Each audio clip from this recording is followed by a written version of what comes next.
Salete omnes, and welcome to this week's edition of Virtual Mentoring. It is great to be able to welcome Penn Griffin to be with us for the first time. And I'm happy to see that Melissa is with us too. This is exciting. And I know that a lot of other folks are joining for our exciting topic of this week of helping students be more independent, or helping build independent students. We started out, this started out actually as a result of a conversation on the Latin Best Practices email list. So, Ellie, it's good to see you as Eleanor joins us as well. The initial question was about helping students who had left a middle school program that used one approach, gone on to a high school program that used a really different approach and were struggling, but wanted to continue with their study of Latin. But then, of course, we started talking about this on Latin Teacher ID Exchange and other places, and there's so many other applications of helping students become independent learners. The impossible combination class, the difficult class in general, the so very many places that helping students become independent or rediscover the independence that they may have always had but have hidden so far that we can't necessarily see it. So that's the direction that we'll be going. And since we're kind of a different crew today, I thought we would do a few brief introductions, also because we weren't on the air last week because of a number of reasons. I know a lot of us were busy with things. I was traveling. There are folks for whom last week was the beginning of a new year, and they couldn't be with us. And since I know exactly 0 words of Hebrew, I can't wish them a Happy New Year, but if I could, I would. Anyway, but because of that, we didn't meet last week, and so we're going to pick up this week. Sunday I have an obligation, and I don't think I'm going to be around, but if somebody else can host, that would be marvelous. All right. Thanks, Melissa. Lashana Tova? Did I say it right? Right. Yay! Oh, good. Now I know 1 word, well, 2 words of Hebrew. That is excellent. My vocabulary has expanded. So I can host tomorrow we'll if you see want. what we all have to say about this week. But it's an exciting and intriguing week. So introductions first, and then we'll jump into things. I'm Justin Schwam, and as veteran watchers know, I have taught Latin physically in North Carolina, and then online after that, and to folks all over the country, and now it seems to be all over the world, for quite a long time, 24 years. And I love what I do, but I also, we all have had that experience of the student who needs something that's other than what we can give them. And I think a lot of my career really was about growing as a teacher so that I could provide that thing that the student clearly needed but that I couldn't give them, or that I couldn't give them yet. So with that in mind, when there was a conversation at the ACL Institute this past summer about what can we do about helping not just new teachers, but all teachers at those points in our lives when we're struggling. From that emerged this series of mentoring sessions, and we started up in August, and we've talked about all kinds of wonderful things, and it's really exciting to see what the future will hold with these. But enough about me. I'm just basically your host. And so let us turn it over to the audience, and you guys are the active participants, and also many thanks to everybody who's watching us live on YouTube, and to all the folks who've told me that they are busy today and are going to be watching the recording as well. These sessions are always recorded, and you can get to them from the same invitation link and event page that you got to it if you're with us live. So I'm going to ask for introductions first from Eleanor, and then from Melissa, and then from Penn Griffin, who is new with us today. And then we will jump into our topic. Just, a word or two about who you are and what we as the watchers should know about you. Hello, I am Ellie Arnold. I am in only my 2nd year now of teaching high school Latin. I taught at a university as a graduate student for 4 years, I think, however, before that. I have just recently, in the past year or so, started exploring CI and TPRS, so I'm really interested in talking about Latin teaching and the pedagogy involved and everything, so that's why I come to these pretty much. Okay, my name is Melissa Travis, and I am not really new to the teaching profession. I just Melissa, we can't hear you. Is your mic on? It looks like it's on. Yeah, it's on. I could hear her. Justin, I can hear her just fine. Melissa, can you say something now he's turned off his camera? Yes, I am new. I'm not new to the teaching profession. I was disabled for about 10 years. So I taught right out of high school, and then I came back to teaching about 4 years ago, and I've taught everything from middle school to elementary school, and now I'm back in high school again. I teach at an inner city school in Atlanta.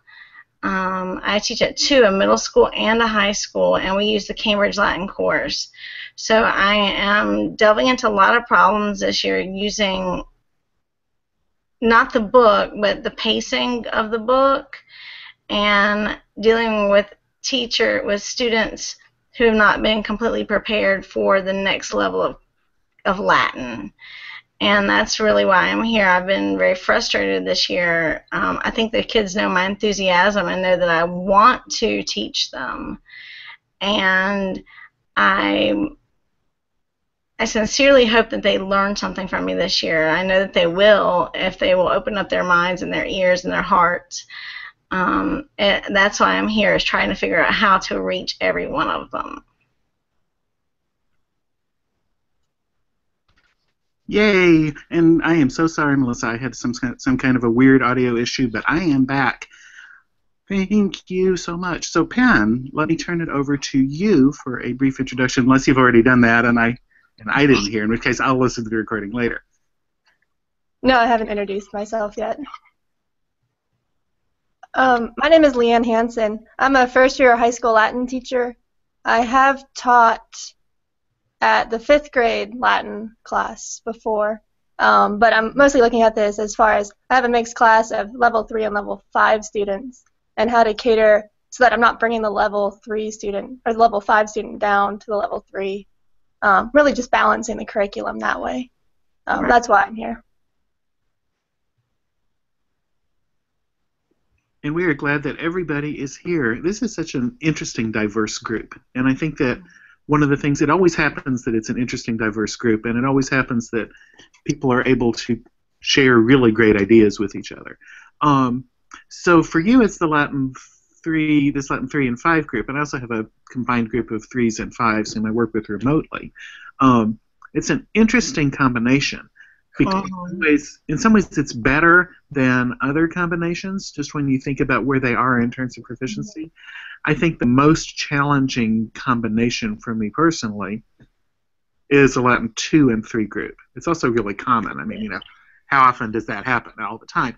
But the 2s at the start of the year are still, if you think about the actual proficiency levels, they're still somewhere in the novice high-ish range. And the 3s are somewhere in the intermediate band. And so to be working with kids who are at just absolutely different levels of understanding is a real challenge. Whereas your 3s and 5s, they're both going to be somewhere in the intermediate range of proficiency. And while that is, it's a different set of challenges, they'll probably be working with different texts, doing different kinds of things. It's less awful to be working with a group of people who are intermediate spread out. I mean, that would be the case in any Latin 3 class. They'd be somewhere all over the intermediate band anyway. At least in my experience. I used to think that a 2 and 3 group would be just fine. I had several. I fought with. Well, I didn't fight with them. We fought through it, and then eventually I was like, why is this hard? Why is this harder than, a 3, 4, 5? A 3, 4, 5 is, just a challenge because you got 3 things going on at once. But the 3 things aren't dissimilar. The 2s and 3s, they're doing something totally different because their understanding level is totally different.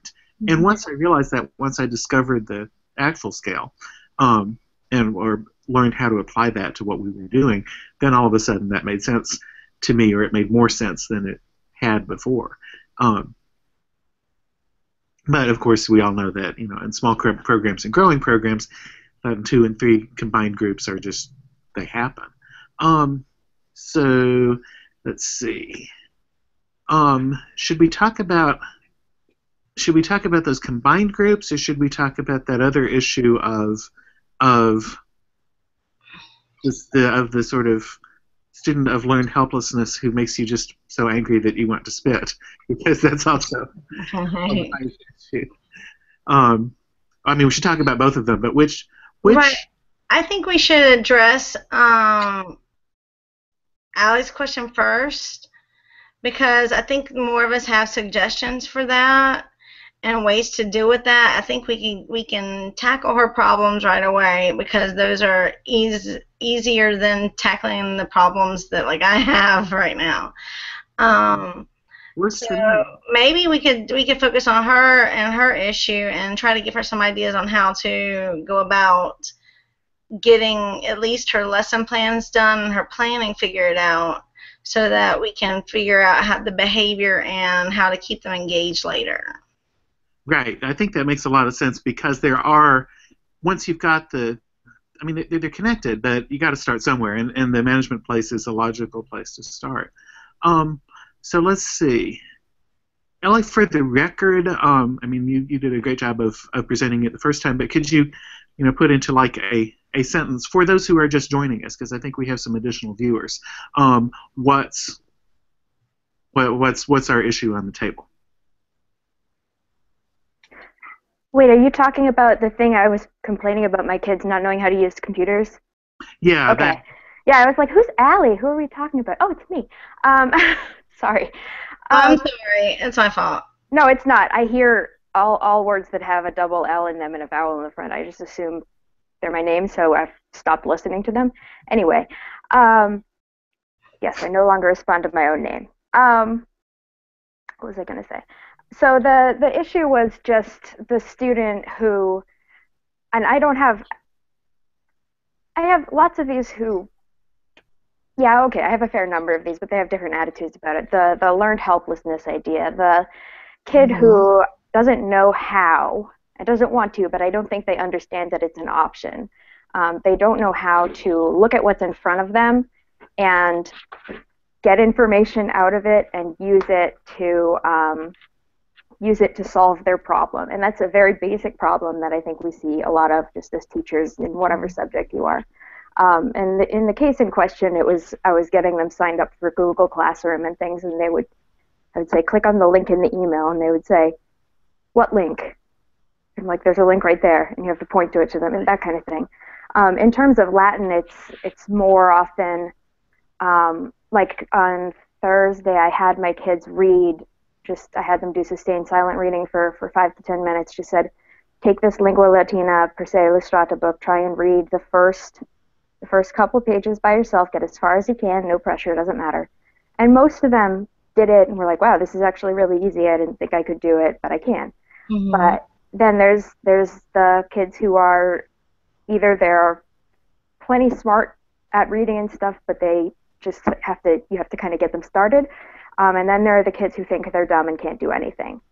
And for those ones, or the ones who say, as soon as you say reading, they say, nope, not happening. Mm-hmm. Which I had one literally do.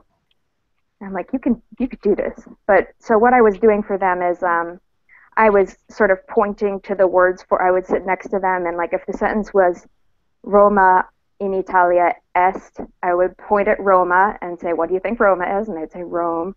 And I would point to est, and I'd say, you know what that is? And it is. And I'd point to in Italian, and they'd go in Italy. And then I would do the next sentence and the next sentence. And they got marginally more complex than that, but not much.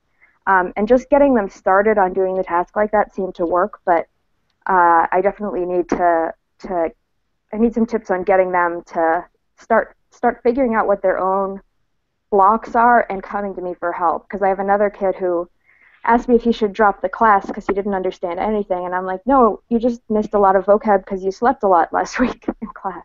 Right. But he won't like. It's if I don't understand one thing, therefore I don't understand anything, and that kind of kid is something I need to work on.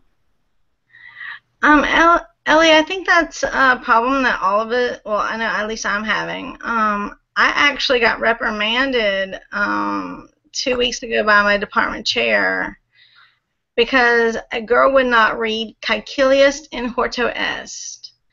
And she just would not read the Latin. I didn't ask her to translate or anything, and she would not read it. And she was a senior in my Latin 1 class, and they came to me and said that the problem was that she could not read in English, and that it was my fault for putting her out of my classroom for disrupting it and not doing her work because I was ending her day on a bad note. Wait, so she wouldn't read aloud? She would not read aloud, and I told her, I said, everybody in the class is having problems in Latin 1 reading and pronouncing these words. Said, I'm going over it with everybody and telling them how to pronounce their K's, how to pronounce their V's, how to pronounce everything, and I'm not singling you out at all. I just want you to participate so I can give you a daily participation grade. Right, but was that reading out in front of the class?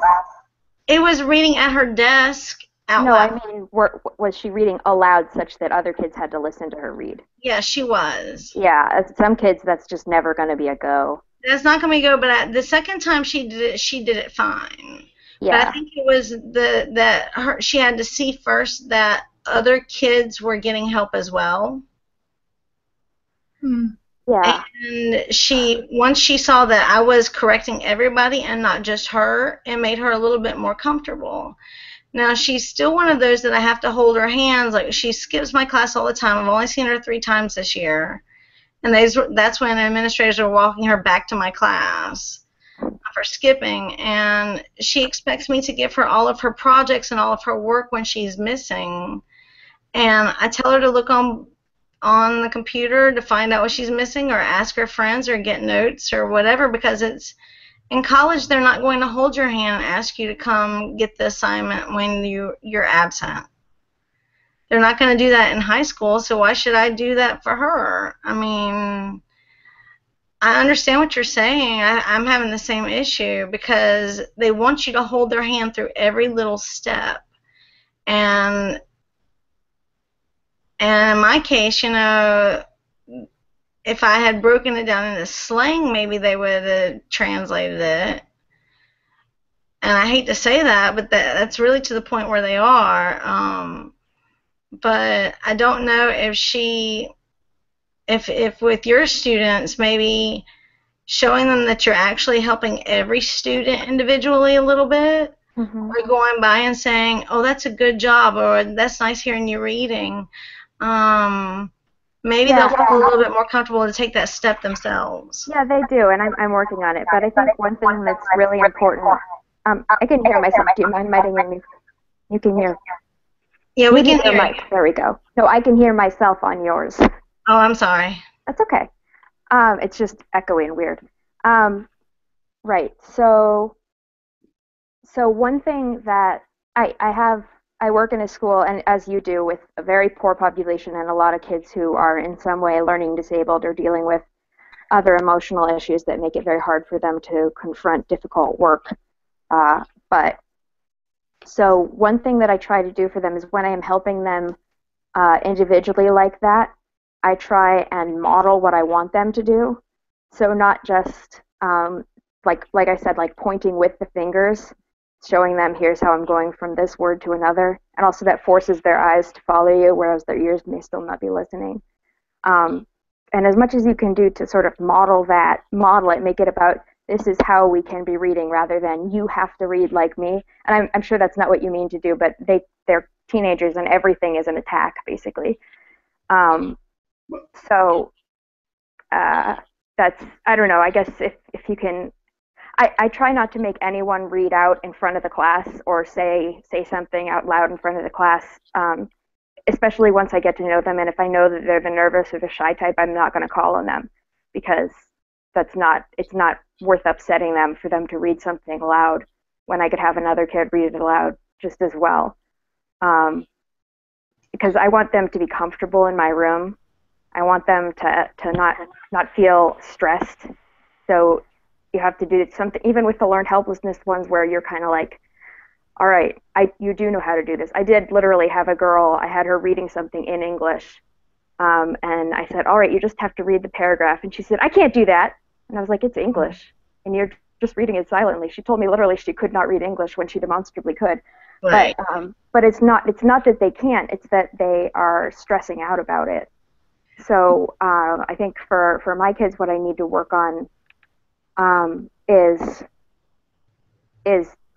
just working on keeping them from putting that affective filter up, keeping them from giving up before they start. And the best way to do that, I think, is to keep it from being a pressureful experience. So that's one of the things I like about TPRS and CI is that they do focus on a lot of choral things, like choral translating, rather than having one person do it. Yeah, I agree. Can you guys hear me? Yeah. Yes. We can't see you moving now, but we can hear you.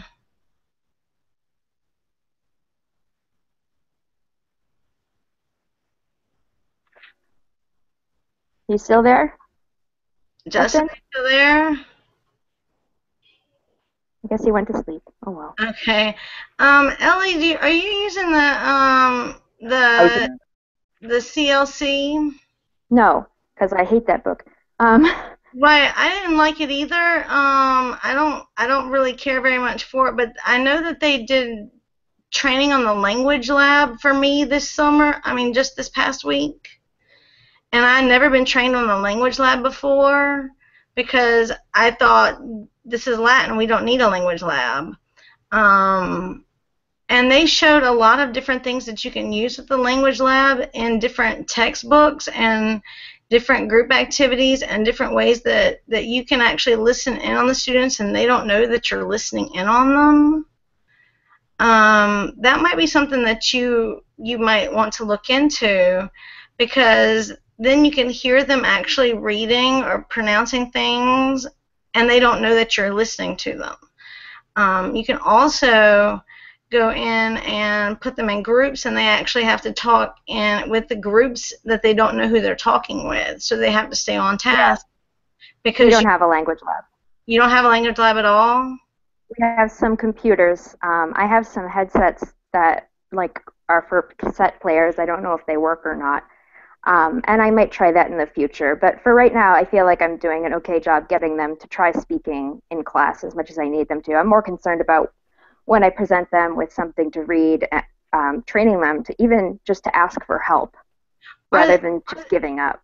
Right. Are they inclined artistically at all? Yes, I have some of those. Not all of them, but some. A lot of my kids want to do things because it's a performing arts school that I teach. Where I teach, it's a magnet school for performing arts. They suggest ways to help them learn. And one of the ways they suggest helping them to learn is like, can we make a skit out of this?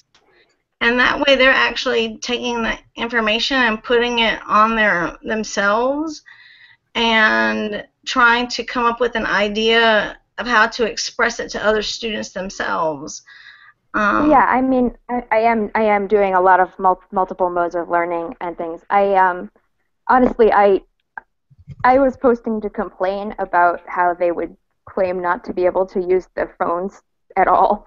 Right, exactly. So I wasn't necessarily asking for help so much as just being an old person complaining about the youth today kind of thing. Like I'm not sure that I have a question like as such. I mean, there are those days that we just really all want to complain, right? Right, exactly. But sometimes it's important to do that because sometimes behind the complaint there's something deeper and really important. And I do think that learned helplessness on students' part is a really big issue. I mean, you know, it really does. And I love Pam's suggestion of reciting the Pledge of Allegiance in Latin together. Anything that you can do together. Right before my weird audio problem started, what I was about to say was, especially with beginners, especially early in Latin 1, when they still really are at that novice low point, that I think that it's really best of all is just to do a lot of choral work together and not feel like you have to do a whole lot of correction of errors in pronunciation. I mean, it will grate on the ears, for sure, it does, but it's inevitable with beginners. They're going to, they're going to make some pronunciation errors. And if you do a lot of correcting at the beginning, well, then they get hung up on trying to make it perfect. And then once they're hung up on trying to make it perfect, well, we know we can't be perfect.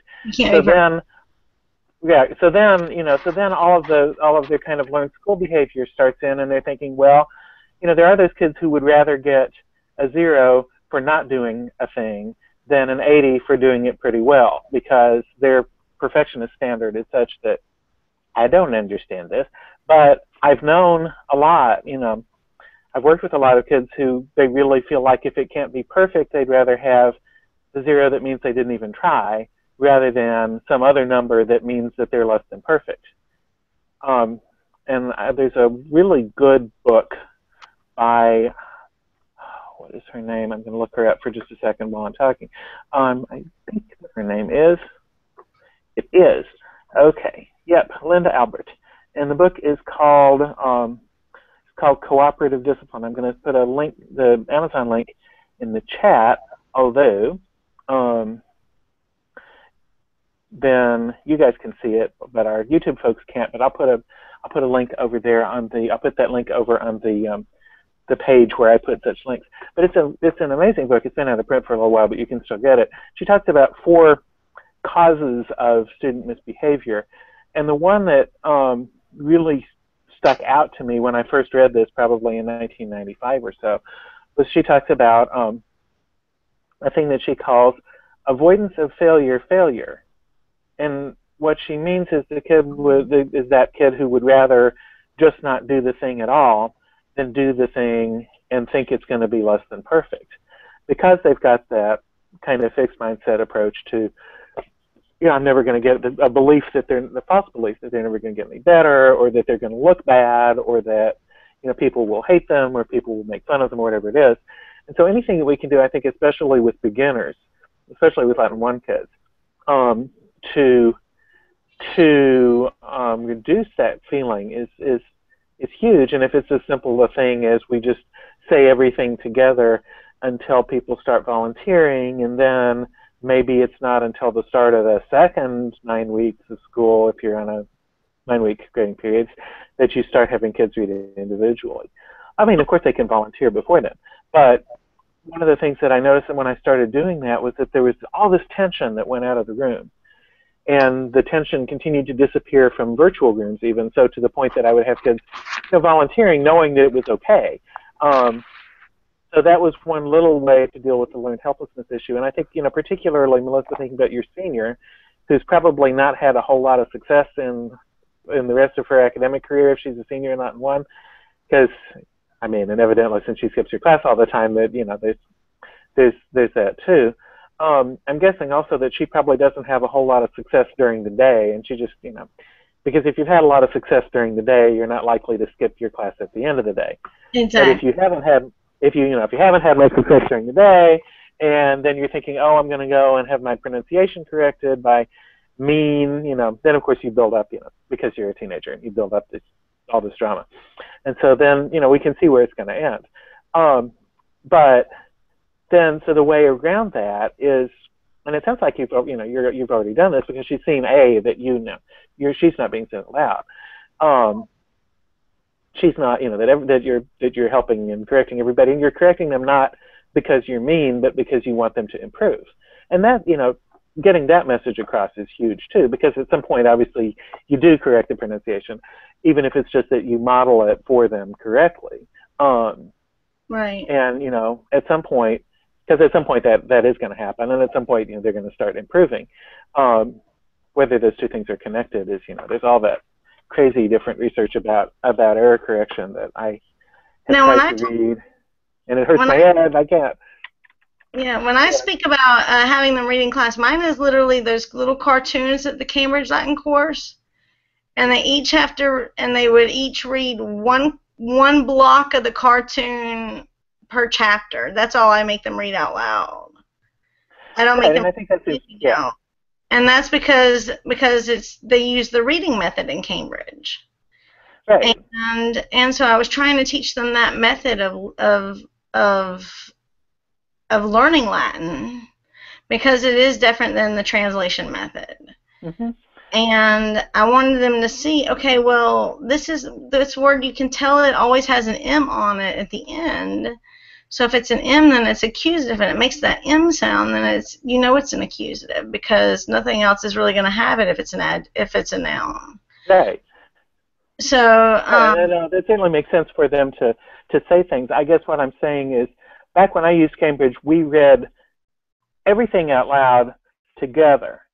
Okay. Those things. I would say it first, and then they would repeat it, and then when we got to the stories, we would typically do partners, and one person would read the sentence out loud, and the other person would repeat it, and then the next sentence they'd change. But we always read the whole thing out loud before we did anything else with it. However, what I didn't do for a really long time was like individually correct your pronunciation, because what I found when I tried to do that, which was, my first response is to somebody says Cecilius, then it just grates on the ear and you want to fix it. But they fix themselves over time, and correcting, focusing too much on correcting them, well, it slows down the pace. It bothers them because, then they're all of a sudden worried about getting it right. And if you have a kid who's not very confident, like, for example, your chronic skipper, unfortunately, it seems like it decreases their confidence at the very time when what you were trying to do was to help them increase it. Right, exactly. And my goal was to make them more comfortable with learning the language and realizing that we all make mistakes. The difficulty with but I understand what you're saying. Yeah, it's a really hard, because at some point, there's some areas that you just really want to correct, and at some point, obviously they're going to get better and they're going to start self-correcting. But getting from point A to point B is hard. Ella, you were about to say something. Oh, I was going to say that I don't know where this research comes from, so I could be saying nothing. But from what I understand, from what I've read about CI and stuff, kids, if they're feeling scared, they don't learn. Their brain freezes. So I'm not even talking about error correction. One thing that, it was really helpful for me to go to a spoken Latin thing this summer, because one of the goals of that is to realize what it's like to be a learner.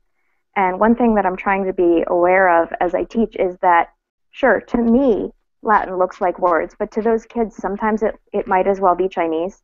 I know that Right. that seems like an overstatement, but they see that, they don't understand it, and they panic. So even the act of being asked to read that, some of them to read it silently to themselves, is a scary thing. And that's when you have to sit down next to them and hold their hand through it. And I don't have a problem doing that. Sometimes it takes a while. So I would say that, especially in Latin 1, as they're, even if it is the very first sentence of the very first book and everyone's on the same page and nobody knows how to say caecilius properly. You got to find someone who's confident to do it. Or like Justin saying, I think it's really, really a good idea to have them do things together. And some of them still won't want to do it, even if everyone's doing it all together, in which case you say, listen, I don't care if you say it out loud, but I want to see your lips moving. Do you think you can do that for me? And sometimes that's all you can get, but they don't have the mental space to pick up things like there being a T on the end of a verb versus an O or whatever, if they've put themselves in that sort of anxiety state. And with our populations, with the kids who are coming from very stressful lives, and probably who haven't had a lot of academic success, they come in that giving up state, a lot of them. Right. I think my frustration this week was how to get them out of that giving up stage, because like we did projects. I have my kids, my Latin 1 students, for the first 9 weeks. I give them projects because not everybody's a good test taker, and I give them projects to bring up their test grade. So I have them build a house out of a shoebox, and I know that they don't have the means to go out and buy all the things for a great shoebox or a great house. So I actually went and bought all these materials this past 2 weeks, and stayed after school till like 6 o'clock every day, volunteered to take kids home. I bought all the materials except for their shoe boxes that they needed to bring in, or the boxes. and showed them how to make a floor plan of Caecilius's house, showed them, we explained the different rooms and did everything. And I gave them a month to do this project. And I still had kids coming in the last 2 days who hadn't even started their project. And some were going home and doing it late and starting it this weekend. And I've given them that time, and I've given them all the tools that I know to give them and every opportunity to succeed. Even giving them the rubric and saying, here, grade it yourself to see what grade you're going to get before you actually attempt your house. And one kid he thought that missing football practice to do my house was enough to get him an A when he only missed it for an hour. And I was like, and I told him what his grade would be on the rubric. I said, look, you can grade your own self on the rubric. You know, if you don't have 6 rooms, then you're not going to make an A. And you only have 2 rooms in your house. I was like, would you want to live in a mansion that only had 2 rooms? I was like, no, we don't do that. And he just got frustrated, really, really frustrated after I tried to give him as much help as I could and all that I knew how to give him. And he just threw his box in the trash can. And I told him, I said, don't do that, because even you tried and you came to school, so I'll give you credit for just trying. And I still don't know how to break that frustration bubble. Well, you know, Melissa, I have a thought, and this is a hard thought. But could you mute your mic? We're getting feedback again. Okay. So I heard a lot of I and a lot of give. And a lot of times, oh no, Melissa's gone. But I know this is one of the hardest things for me to learn at roughly the point in my career where I've gathered that Melissa is. But one of the hardest things in the world for me to learn was that when it was I give, that wasn't going to be effective. And the reason why it isn't effective is because kids don't like to be feeling in a one-down position. They don't like to feel like they're, you know, receiving some kind of charitable contribution from me, you know, the teacher who has deigned to be with them. And it's particularly hard because I started out my career in a fairly low-income school in a generational rural poverty setting. And, you know, I'm the 4th generation college graduate on one side of my family. So, you know, so real different me from them. And I talk different and I dress different and, you know, all these kinds of things. And so kids came in with this expectation that I was going to be this person sort of handing stuff out to them. And they hate it. They did not want that. And particularly, I think the more that you come from not much, the more you hate feeling like people are giving stuff to you. So one of the hardest things for me to learn was how to not do that, but I mean, yet you still have to, right? I mean, if the kids can't afford the materials for the project, then obviously you got to get the materials for the project. But somehow or other, I had to recast things, and I don't know what I did now, because it was so contextual, it was so dependent on where I was and when I was there. But so that people didn't see me as, you know, the giver of things, and they saw themselves as the empowered person who was rising to this expectation. It's really hard to do that. Right. I don't know how to do that, but that's the key. And that's what I was trying to do. I was trying to give them the. I didn't actually sit and make their fountains for them or their beds or whatever, but it was like, I'm trying to give you the tools so that you can rise above and rise to the challenge. And that's what I thought I was doing. But then I had one girl complain because I bought the wrong color clay, and she felt entitled to having one color clay when I bought multicolored clay. And it was that I'm actually at the point where they feel entitled to me supplying them with all of their materials because they don't have them, and they've been given everything in life. They come to school without notebooks, they come to school without paper, without pencils, without everything, but they have iPhones. And so my point would be that when it's not working and it's that bad, you just got to stop. So the point would be that if the kid feels like every resource is going to be handed to me, why should I go out and do anything? This was the hardest thing for me to learn. and it was really, really hard for me. I mean, you cannot imagine. And there was no internet, and there was no, there were long distance phone calls that cost money that I did not have, that I would have had to call somebody to figure this stuff out, which is why I'm so grateful that, we can do this for free, right?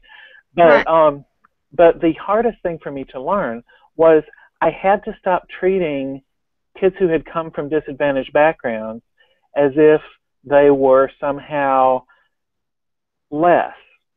And I had to, it wasn't that I was consciously doing that, but that's the impression they were getting from what I was doing. And I had to stop it. And I didn't know how, but I had to stop it. And it wasn't until, I remember what really turned the corner. The JCL chapter decided, I'd been there for a few years, and we decided we were going to build a homecoming float, which we were a small club, and usually just the big clubs built homecoming floats. Right. And, big clubs that had like fundraising budgets and stuff where they actually got money from the school, we had nothing. And I said, well, guys, we were at this meeting, and I said, well, if y'all want to do this, we can do this. I said, but they said, oh, no, Mr. Fromm, we'll take care of it. So it turns out somebody had an uncle who was a contractor who could lend us a trailer, and somebody else had a cousin who was a construction foreman who said, well, the scrap lumber from my site, I'm just going to bring it over to such and such house. And we built the darn thing in, on the trailer in the driveway of the one kid's house. And then, like the day that was supposed to be the big construction day of it, I had to be at a workshop all day, and I was out of town, and I wasn't going to be back. And I was like, okay, guys, will this? They said, no, we got it. Go to your workshop, Mr. Fromm, we're good. Okay. And the darn thing wins a prize in the parade. And what I learned from that was that my kids were a lot more resourceful than I had given them credit for, which was a really important thing. And B, what they needed was not for me to be sort of somehow standing over them, telling them what to do, but only providing whatever kind of help and assistance they couldn't provide. It changed my life. It changed my teaching. It changed everything. And it never would have happened if it hadn't been for what I thought was this bad scheduling decision that I had to be out of town at this workshop. But that was really what it turned the corner. I mean, with that group of kids bonded so much over that. And then they were, it affected them. We came back to class, and I realized, we could do the same kind of thing in class that we, had just done with the JCL group, the subcommittee that had built the float. And it just absolutely changed everything. I don't know how to create that kind of an opportunity, but what I hear from your description is like me right before that happened. So I'm guessing that the breakthrough is close. I just don't know what it's going to be. Does that make any sense? It does make a lot of sense. That my thing is that I have these materials that I've collected over the years, and I just have like art supplies or things that we get from the teacher warehouse just because they're given to us. So I go and collect them just for those kids who might need them. And they were literally going in my stuff, my private stuff, to take things out, going in my desk, looking for papers, looking for anything that I could give them, because they were like, my mom won't spend more than $2 on my Latin project. And the kids that really needed the help, I could tell because they were thankful for it, and they were very appreciative, and they said thank you for it. But then there were those were just like, why aren't you doing better? You should give us more stuff than this. And I mean, I've literally gone home and cried 2 days this week because I just felt like I was being used. And I don't know. I mean, that's the point where I am. Is because right. I'm not getting the.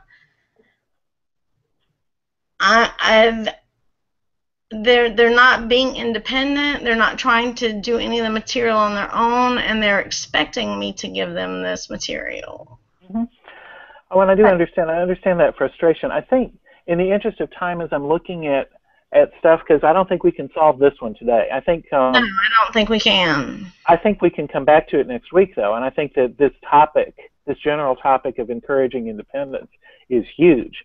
You know, if I don't know, if you just go in with the mindset of rather than encouraging kids to feel entitled or encouraging kids to feel like, you know, stuff is given to them, of just somehow flipping the script so that they feel like I'm really accomplishing something. Because a lot of times by the time it gets that kids in that situation get to high school, they know perfectly well that the standard that they have been held to by Miss Such and So in the past is not the real standard. I mean, they know, you know, you look at the fact that you made a B in the class, but then you made a lowest possible level on the state exam. I mean, you know, there's something wrong here, and you're not a dumb kid. So, you know that you weren't held to the real standard. And, you know, whether it's as dramatic, you know, as something like that, or whether it's just knowing because you know somebody, you know, in another part of town that goes to the other school, you know how different the expectations are. But in the interest of time, I wanted us to move on from that. Let's see, Leanne, you had your specific issue of your Latin 3 and 5 kids, and I wanted us to make sure we could address that. I don't want to shortchange Melissa, but I just want to make sure that, you know, we get to everybody. And before we do that, Brianna, I had said Solway to you in the chat, but let me say Solway officially. And also, did you have a particular issue that you wanted to talk about? Or? Nope, I'm just here listening. Okay, great. All right, well, in that case, so Leanne, tell us a little bit more about your situation and for the benefit of the folks who are watching at home. All right, well, as a new Latin teacher coming to the high school level, I have a level 3 and a level 5 mixed class. I only have one student in level 5, but from that, it feels like my class is definitely heavily towards the level 3, and I'm trying to find a good way to balance the class so I'm not spending all my time with the level 3s and leaving the level 5 student left out. At the same time, I don't want to bring that level 5 student down to the level 3 level, if I said that correct. Does that make sense? Right, no, that makes a lot of sense. So what are the 3s and the 5s doing in terms of curriculum? We're using the Latin for Americans textbooks. We're about to go into book 2 for the level 3s, and from what because I'm taking over this position from a previous Latin teacher, I think he was using a different textbook for the level 4 and 5s. So I've got a lot of freedom, I guess, to use whatever text I want for the level 5 student. And that's kind of where I'm tripped up. So do you happen to know, like, what your level 5 student has done in the past? Are there particular authors that she or he has read, particular interests that the kid has, since there's just the one? Oh, yeah, that is one thing I do need to explore more with her. But they have done, I think there was one, it's called the Fabulae Graecae and the Fabulae Latinae books. I don't remember who the author is, but they have used those before. Yeah, okay, so they haven't read any actual authors. Is she ready to read some actual authors with support, or no? I think, given the right author, she could.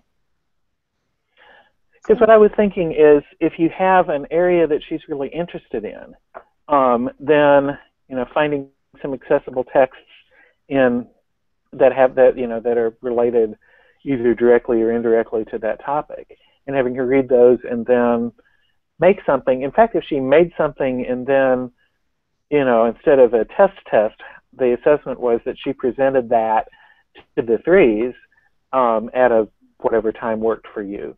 That's the thing that I've often done when I have a small group of higher level students, or like just one, in a group that's predominantly at a different level, because, you know, whatever that cultural topic is, it's going to be relevant to the 3s at some point, either as a review or as a preview of stuff that they'll be doing. So say she loves animals. I'm thinking about that because I'm thinking of one particular Latin 4 student of mine one year that we created a unit that I still use because of her. She loved animals in general, but she particularly loved elephants, and I knew this. But then one day she came in, and she was wearing the most beautiful elephant pendant that you have ever seen in your life. It was big, but it wasn't too big, and it was just so detailed, and I knew she loved elephants, and I said, you know, Erica, I said, you really, really like elephants. She said, well, you've been knowing that, Mr. Schrein, right? I said, well, should we do something about what the Romans did and didn't know about elephants? And she said, well, I mean, obviously they knew about them because of, that Hannibal and the Alps and stuff. I said, well, yeah, good, you've remembered something from the past. But, but for example, Pliny the Elder wrote some stuff about elephants that's interesting, and there's some other things. Should we read those? And she said, oh, could we please? And so then, all of her friends are excited. There were like 5 or 6 of them. They really got excited about this. And so we read this, and then they made like a, I don't know how to describe it. It was Pliny's claims of facts about elephants compared with like actual facts about what elephants really are. For example, they don't really worship them. But it was just fantastic. And I have used it, not every year, but anytime that I have a group of upper level kids who are interested in animals, it's a natural kind of a thing to bring out. So there were a couple different texts. There was the Pliny, there was, some description of Hannibal and the elephants in the Alps, and there was something else, because there were 3 things, and they read those, and then they proposed to me what they were going to make as their culminating project for that, and I had a sort of a generic rubric of this is what it needs to do. And then we ended up basically cycling through different kids' interests all year, as they were, because then somebody said, well, I'm just really fascinated by, I don't remember what it was, and so we did a unit with that focus. And I had a kid who was fascinated by bees, and I said, and he actually kept bees, and I said, well, do you really, how much would you like to read part of the Georgics? And they said, well, I'm interested enough in bees that I would not mind struggling with that, and we did. Right. I wasn't expecting them to be able to do that, but he was so interested in it that then he kind of dragged the others along, and then he started laughing, of course, because what Virgil says about bees and the reality of bees are 2 very, very different things. They are very different. So something like that can work really well, and then it actually, there's a connecting thread that the kid really feels like they're making a valuable contribution to the wider community of the class. Yeah, I definitely like that. That gave me a lot of ideas for what I can do with the level 5 student. And even with the upcoming 3s into 4s, that gives me a lot of room to play. So yeah, thank you. I've had after the AP exam, I've had my kids actually do Aesop's fables and illustrate them, write them in Latin and in English, and translate them and illustrate them, and then read them to other level Latins. They really like Aesop's fables, and that is a bunch of animals involved in that, and you can find those online, the Milli Fabuli, with a bunch of word help on that. I can't remember the name of the author who writes the Aesop's Fables translation that I use. But I had one boy one year who was not interested in going on in Latin, but wanted to do something fun. And after we got through the military part of Latin 3, for second semester, he was able to read The Hobbit in Latin. And just because he had already passed everything else and was going on, I got permission for him to do that. And we spent a lot of time one-on-one looking up the word for teacup or doorknob or whatever, but we had to put them together and take the English and the Latin and figure out what they were trying to say with these obscure words. And he made a beautiful poster of Ille Habitus, and that was really differentiating for his special interest. I don't know if that would work with all of them, especially since you have a girl, if she would like The Hobbit, but some of them really do. If they're not going to go on in Latin, that might be something that you think about, letting them do something that's in Latin but might be more entertaining because they've already passed probably the AP exam and are just in it for the fun of it. I had a group of students who were really into science, and after the AP exam, I said, hey, do you guys want to try Lucretius? And so I gave them passages from Lucretius, and there's a good like workbook, translation book that you can use that has lots of glosses in it. And we were comparing, what they got right and what Lucretius got wrong, and talking about Epicurean philosophy. And Right. that might be another project that she might like to do, depending, again, on her interests. But if, Right. she bends that way. And I've also had them do Roman comedy, and what I did in my college class, and we used the same text, just modified for lower levels. That worked really well because they learned about stock characters, and they were able to teach the level 2s whose comedy ends up in their book in Ecce Romani. They were able to teach the lower levels about the comedy and about stock characters, and were able to connect those to modern stock characters. And my Latin 2 students are really looking forward to that this year, but I don't even know if we'll get to it.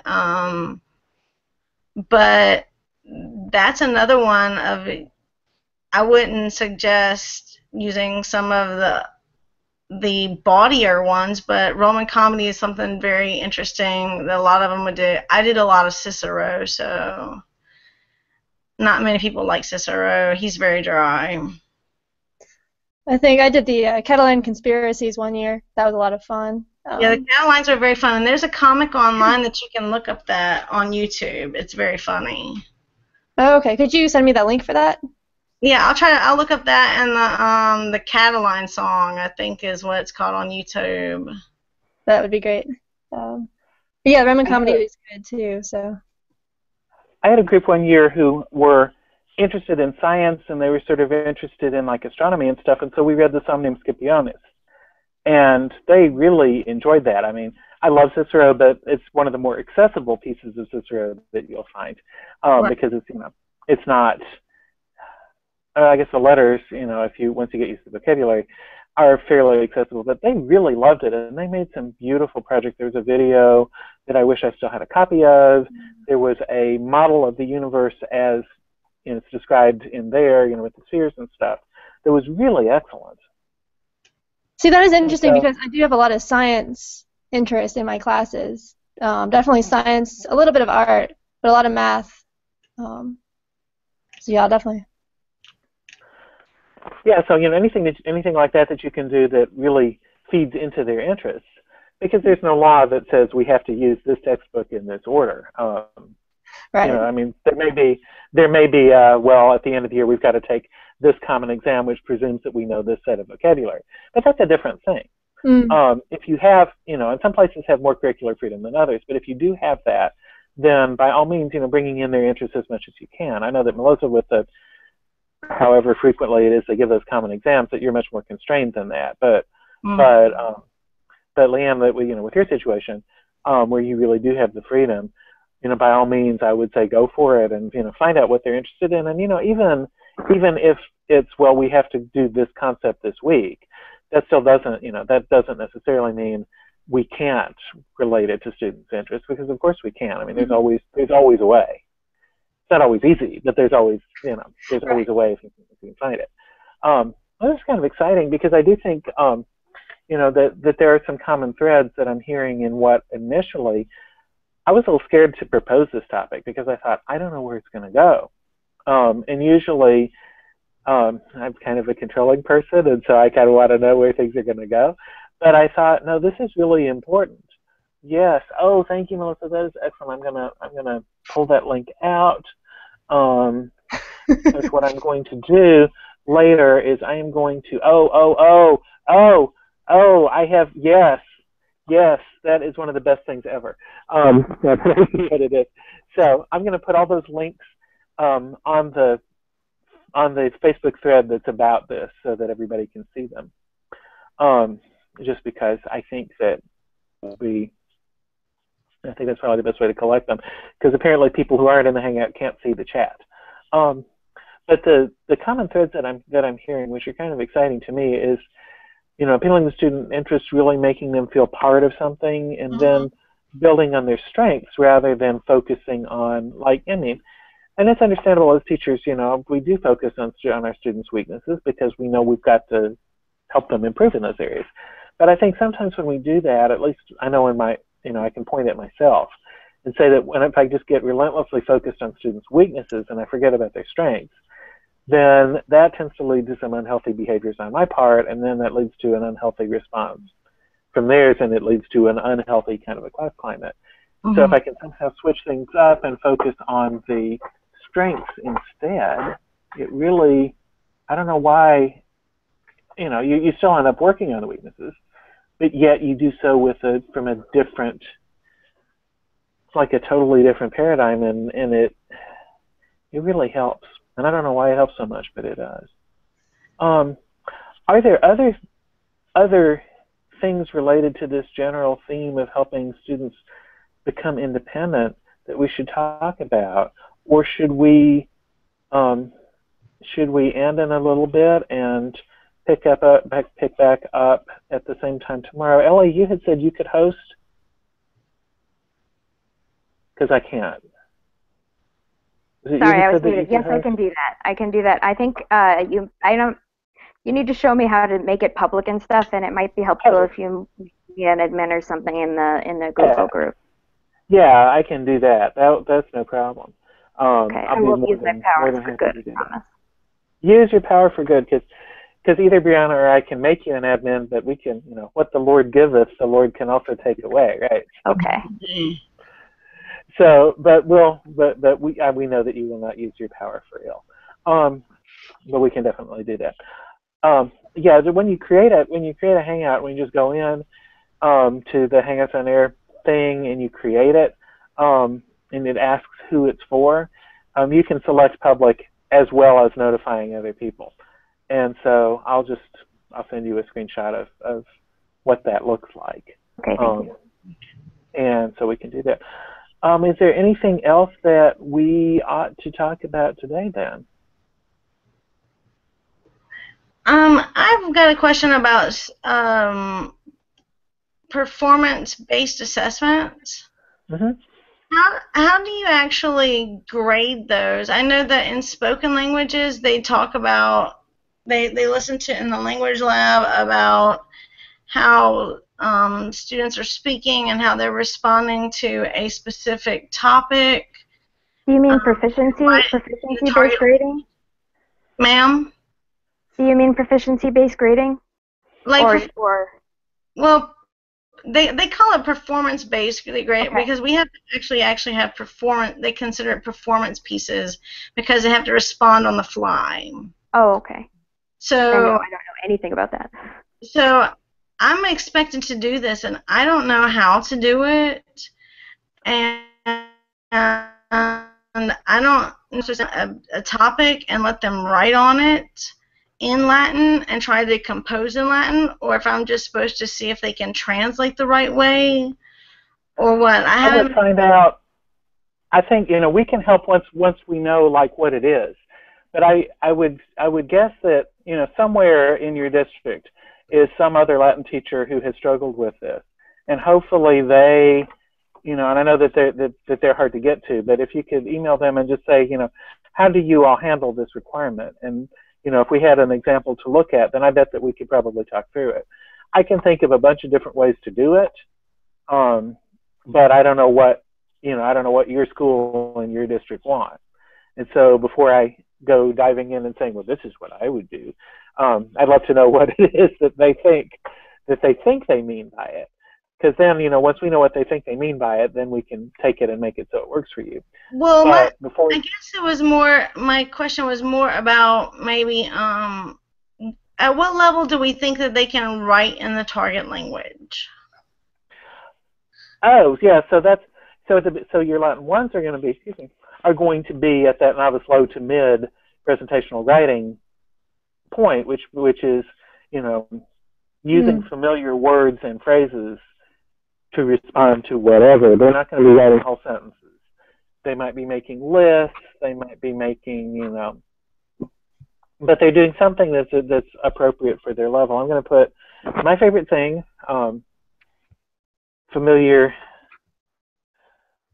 friends of this know that I'm going to be pulling up the LinguaFolio self-assessment grid that the Colorado Coalition for Language Teachers published. because I love it and because I just think it's one of the best things out there for that kind of thing. But if you look at the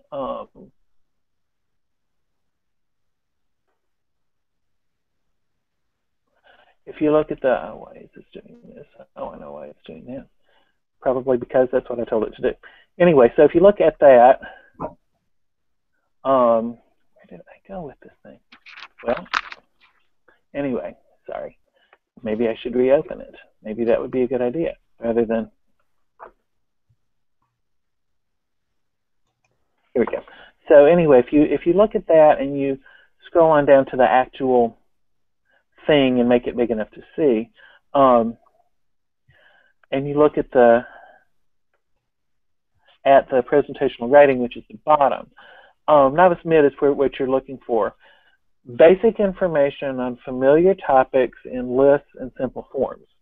So whatever the writing task is, it needs to be basic information, familiar topics, using familiar vocabulary, listing things, like listing words and phrases rather than trying to write whole sentences. Sentences come in at the novice high level, simple descriptions and short messages, requesting and providing information on familiar topics. So by the time that that they're at the end of Latin 1, start of Latin 2, sure, maybe they can do that. But of course, if you're primarily doing input rather than output-based tasks, the students are still developing the output skills, but they're just going to lag a little bit. So, so I think if you can construct a thing, one of my kids' all-time favorite things to do in that regard, which really is a good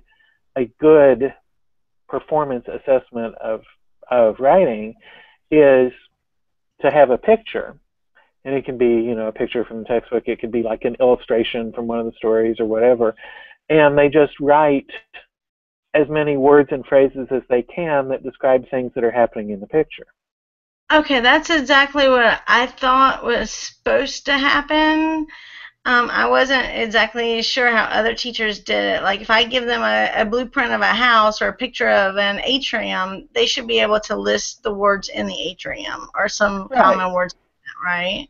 Yeah, or like if you had a picture of, one of those pictures from the from early in the Cambridge book, one of the model sentence cartoon things, they could, list, who it was and like Caecilius Pater Dominus said it, whatever it may be that he's doing, right? So, things like that, and that's the kind of novice level writing task that I think is reasonable to assess. Now, I have no idea what your district does. I have no idea who wrote it, who wrote their curriculum or what their person thought or didn't think about what the actual standards say. But when I talk to people who seem to be knowledgeable about the standards, that's the kind of thing that they will say to do. Okay, because I'm at the point where I probably should be giving a performance-based assessment, but I'm not really. I wasn't sure. I know how they do them in the other spoken languages. I just don't know how they would do it in the non-spoken languages, and and they wanted us to keep our grading scale the same, even though we were non-spoken language or classical language. So I was just trying to figure out, what to expect. Your state standards may have descriptions specifically for classical languages in them. So I would take a look in whatever the longest, most detailed form of your state foreign language curriculum is and see if you can find any notes for classical languages in there.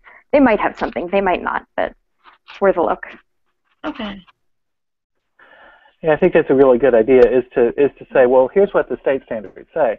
Because whatever the district believes or doesn't believe, one of the things that it does believe is that it's following the state standards. So, otherwise they've got a problem, right? So it seems like starting with state standards makes a lot of sense, and then to go from there, if there is a local curriculum guide that has examples, that has examples in Latin, that's ideal. If that doesn't exist, looking at modern language examples and saying, okay, well, this is what's expected, in general. You know, how do I adapt that? Because it's always possible. Okay. It may be difficult, but it's always possible. And then I think too that kids, you know, kids once they're shown, well, here is the standard. This is what you need to be able to do by the end of the year. This is what everybody's expected to do by the end of the year. Then that helps, because then they realize, okay, what I'm, you know, what cruel, heartless Mr. Schwab is asking me to do, or, you know, mean, terrible Mr. Travis or whoever, isn't some arbitrary thing, that there is actually a reason behind it. Right. And I have been called cruel and heartless many times. The meanest person ever.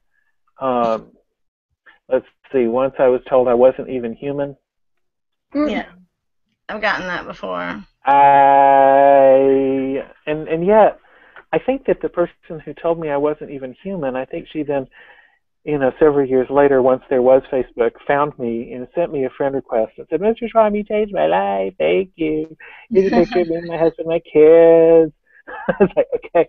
I remember when you told me that I wasn't human, but that's okay, because, you know, those things happen. We do have to remember that we're working with teenagers and that they do grow up and turn into people. Right. So, anything else for the good of this amazing community before we break? No, I think that pretty much addresses what needs today. Great, and so we'll leave Ellie in charge for tomorrow with a similar broad topic, but I know it'll go in a totally different direction. I'll try to join in, but I have a funeral of a longtime friend of mine who, I mean, she had a long, wonderful life. She was 90-something. So, you know, it's not really a sad time, but it's still important that I go to that, and it happens to be at 3 o'clock tomorrow. So,